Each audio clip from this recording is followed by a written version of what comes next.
Well, I think real-time bidding is both an opportunity and a threat for publishers. I think it's an opportunity to take some of the transaction costs out of campaigns and IOs, but I think that it's a threat in that if they give up access and proprietary information about their inventory,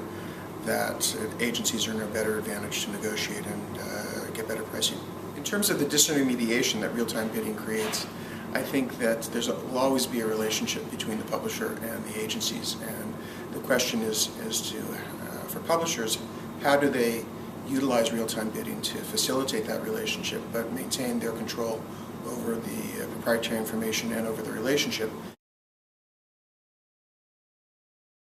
When you look at the bottom of the stack of the inventory, the least valuable inventory that trades at the lowest price, the automation is required for the economics to work. The cost of RFPs and IOs are too expensive for both publishers and agencies when you're dealing with very low priced inventory. So I think that there has been a lot of automation that's been pushed first by the buyer about that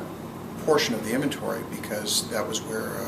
they were getting high costs for relatively low returns. As you go up into the premium stack, there has not been a lot of tools like Maxifier's tools available to publishers, and that you're seeing publishers make those investments now into optimization tools, into audience segmentation tools, contextual tools, and other things that are increasing the value of their premium inventory.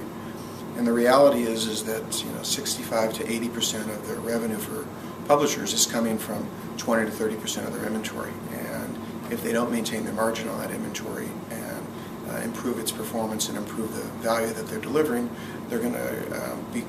continue to be put under a lot of CPM pressure. There has been, in general, a reluctance to deploy newer technologies on the sell side, and that those new technologies have basically been deployed by the networks and by other new market entrants, and they've taken market share and taken margin away from the traditional publishers, who really are the ones who are creating the content and have that relationship with the audience. It's not that the agencies think that they're buying a performance campaign in disguise of a branded campaign. It's that they're buying a branded campaign, but they're looking at the performance metrics to choose who's going to get larger share of wallet, who's going to get renewed, and who's going to get dropped. And if publishers don't have the tools that they need in order to improve the performance and understand how they are performing, both relative to other parts of their own inventory, relative to that agency's other buys, and relative to them versus their competitors, they're at a disadvantage.